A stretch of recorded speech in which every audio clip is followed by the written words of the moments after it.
Білуге толған әжемін десем де болады. Бірақ қадірім жоқ. Балаларыма сыйы кеткен анамын. Жас кезімдегі сұлулығым басыма сор болған бейбақ едім. Көздерім ботадай, талшыбықтай мүсінім бар. Жұмыртқадай аппақ қыз едім. Ауылдың жігіттері мені армандайтын, талай сыйлығы бар жігіттерді менсінбей жүріп, өзім ұнатқан әрі дәулетті жігіттің етегін ұстадым. Сөйтсем, ол жігіт өгей баласы екен. Қап, әттеген-ай, оны білмедім ғой. Тек ол жігіттің байлығы үшін тұрмысқа шығып едім. Содан амалсызда тұра бастадым. Енемде өте жуас еді. Ал атам ақырған біреу. Күйеуім өгей әкесінен қатты қорқады екен. Ол үйде менің де күйеуімнің де қадіріміз жоқ. Мен ондайға шыдай алмай Түркенге тартып кеттім. Әке-шешем келгенімді жақтырмай қабылдады. Жүкті екенмін. Артымнан күйеуім келіп тізерлеп отырып, жалынып мені алып кетуге тырыстым. Барғым келмеген әкемнің айдауымен әрең кеттім. Кейіннен әкем өзі аудан орталығынан үй әперіп біздерді бөлек шығарды. Сол кезден бастап мен сорлы әбден бұзылдым. Бөлек шыққалы күйеуім менің жүктілігімді біліп алақанына салып қарады. Өзі қара жұмыс жасап аудандағы шағын базарда арба айдап тапқанына тамақ әкеліп, өзі түк жемейтін, тоқпын деп жүре беретін.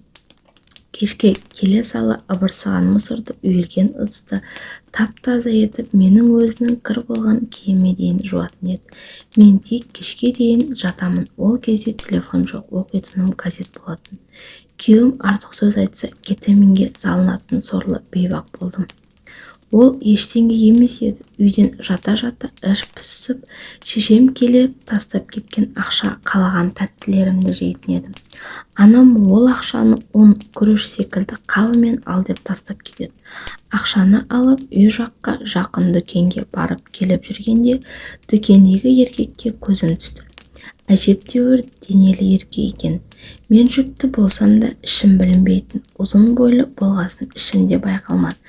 Әлгі дүкенге кірген сайын ана еркекке көз сүзіп, ол да менің байқап екеуміз кездесе бастадық. Күні бойы күйеуім болмағасын, ол еркек ебін тауып үйге келеді. Күн жарықта ақ төсегімді ластап, әлгі еркекпен қатынасқа түсіп жүрдім. Көп ұзамай әлгі еркектің әйелі ізіме түсіп алып, ол базарда алтын сататын іскер әйел екен. Менің үйге келетін уақытымды күйеуімнің қайда жұмыс істейтінімді біліп алған. Бір күні күйеуім үйде отырған. Сол кезде есік қағылды. Ашсам бір әйел.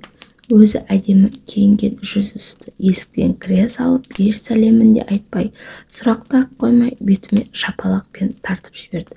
Сөзбен түтіп жеді. Есіктің алдында тұрған күйеуім де мені сілейіп тұрып қалды. Сен менің күйеуіммен жаттың, енді осындай бетімен үйде отырсың ба? Қарап еді, ұятсыз. Күйеуіңнің көзіне шөп салып мәз болып жүрсің бе, албасты деп баж ете қалды. Күйеуім бір ауыз сөз айтпастан киініп үнсіз үйден шығып кетті. Менің бетім от боп жанды. Тіпті жылауға шамам да келмеді. Сол кеш өмірімдегі ең ұзақ түн болды. Ол таң алдында ғана келді. Кірген беті диванға сұлай кетті. Мас, бірақ ашулы емес. Тек көзінде өмірге деген зілді мұң бар еді. Ештеңе демеді. Мен сөз бастадым. Ажырасамын, үйді әкем алып берген, үйді бөліспейміз, мен кетемін, болды дедім. Мұздай дауыспен ол орнынан тұрып, үстел үстіне қойған бос бөтелкеге қарап тұрып, сосын аяқ астынан еңкілдеп жылап жіберді. Иә, еңкілдеп, еркек адамның еңіреп жылаған бірінші көруім. Үні емес, жүрегі жылап тұр. Мен сені қатты сүйдім, деді әлсін үзіліп. Сен менің әйелімсің, баламның анасысың. Мен ішімдегінің бәрін ішіп тастағым келді. Бірақ сенен бас тартуға жаным жетпейді. Ішіңдегі баламды ешқашан жетіп етпеймін, өзгенің баласы да етпеймін. Тіпті егер сен басқа еркекпен бірге болсаң да, маған бәрібір, тек ажыраспайық деді. Сол сәтте өзімнен жиреніп кеттім. Не үшін бұлай жасадым? Не үшін бөтен еркектің жылы сөзіне алданып, өмірімдегі жын-жанды жүрегіммен жараладым?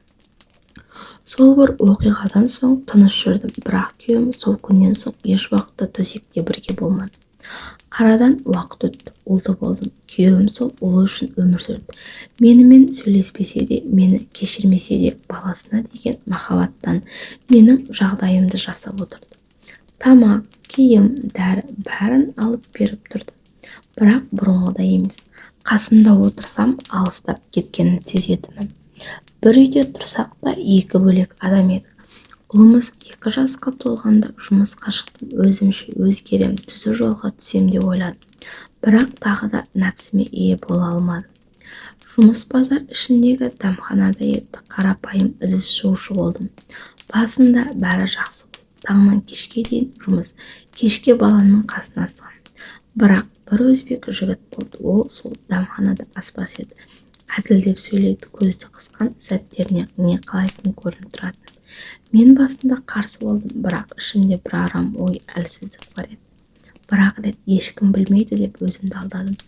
Таң сәріде дәмхана ашылмай тұрып, ішкі кухняда ешкім жоқта. Бір емес бірнеше рет тіпті даусымның қатты шыққанда байқамай қалдым.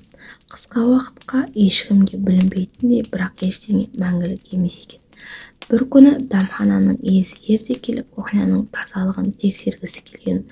Ол кезде біздер тамақ үстелінің үстінде ұрғылап жатқан еді. Бастық бәрін көріп қойды. Айқай ұрысқу масқара.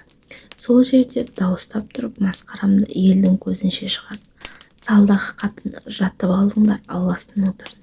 Жұмыста бір жерін беріп ыңырсып жатыр. Оңбай кеткір, басқа жер құрып қалды ма деп түгімді қоймай масқаралады. Күйеуім де бұлай қайда естіді. Сол маңнан өтіп бара жатыр екен. Тек басы салбырап, мені танымайтын секілді тұрған күйі қатып қалған мүсін секілді. Ол менің күйеуім емес сияқты еді. Менің баламның әкесі, бірақ менің кешірілмейтін күнәмнің куәсі еді. Сол бір қылығымнан соң үйде отырдым. Жайсыз күйде жүрдім. Тәнім де, жаным да тыныш таппады. Сөйтсем, бойымдағы өзгерістер бар. Жүкті екенмін, бірақ әлгі дәмханадағы баладан алдырғым келді. Роддомның алдынан талай рет бардым, кіре алмадым, дәтім жетпеді. Жетсе де жүрегім қақ бөлінердей, іштегі тіршілік. Менің нәпсімнің нәтижесі екенін білсем де, ол тірі жан еді. Арыммен алысып жүріп, ақыры қызымды дүниеге әкелдім. Ай күнім жетіп босандым, сүйкімді қос тудым. Көздері ботадай мөлдір. Қарай бергің келеді, бірақ жүрегің ауырады. Ол менің айыбым мен арманымның арасы. Қызыма қарасам, әлгі дәмханадағы жігіттің аузынан түскендей, мұрны, иегі, тіпті күлкісі де. Күйеуім сол баяғы үнсіз күйінде қалды. Мен оның әйелі емеспін, бір үйде уақытша тұрып жатқан бөтен адам сияқтымын. Қызымды бір ретте көтермеді, бір сөз де айтпады.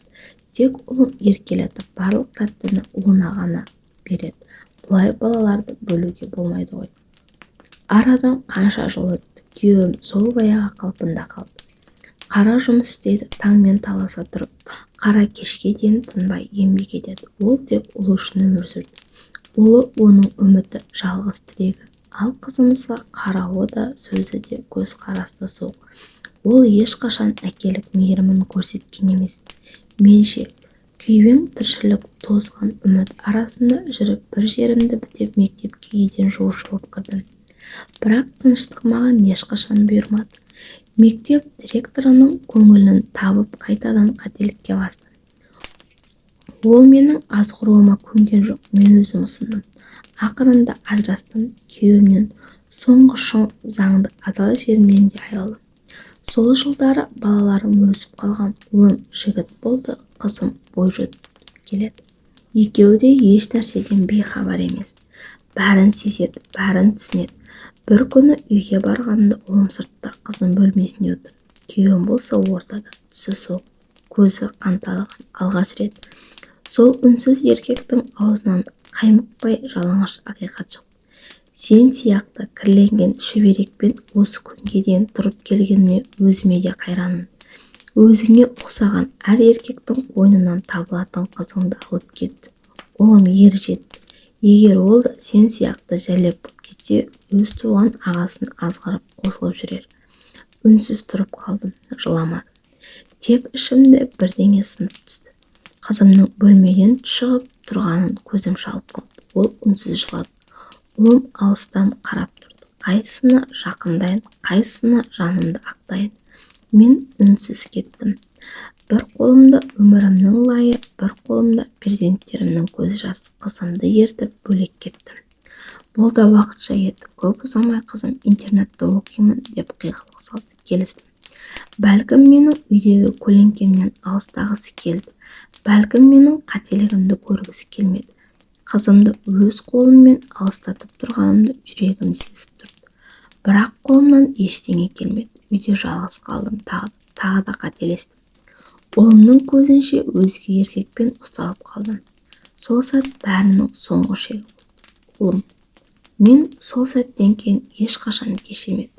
Әкесін қатты жақсы көрді. Сол үшін бе екен мені жүрегінен бір жолы өшірді. Кейде ойлаймын, бұл әкесінің берген тәрбиесі ме, әлде менің жасаған сатқындығым ба? Ұлым өсті, жігіт болды, үйленді. Бірақ мен сол тойға шақырылмадым. Иә, мың жерден кінәлі болсам да, анасы болғаным үшін ғана тым болмағанда сол күн шеттен қарап отыруыма болмас па еді? Қызым, ол да бой жетіп Шымкент жаққа тұрмысқа шықты. Бастапқыда хабарласып жүрдік. Бір күні сағынып өзім іздеп бардым. Сол кезде маған енді келме, берекетімді аласың. Сен үшін енемнен де күйеуімнен де сөз естіп болдым деді. Сол сәтте жылап жібердім. Көше ортасында, бөтен қалада, бөтен адамдардың ортасында. Қызымның аузынан шыққан сол сөз менің жүрегімді бір жола үзіп жіберді. Ұлым қазір басқа қалада тұрады. Әкесінің қолында Инстаграм арқылы ғана көріп отырамын. Немерелерімен қыдырып жүргенін, тойға барғанын, көлге шыққанын. Жүрегім ауырады, жанымды жеп бітеді. Бақыт деген адалдық па? Қартайғанда бірге немере бағып қызығын көруге артық не бар? Әттең ешқандай қателік жасамағанымда қазір жалғыз қалмас едім. Қадірсіз, іздеусіз анамын.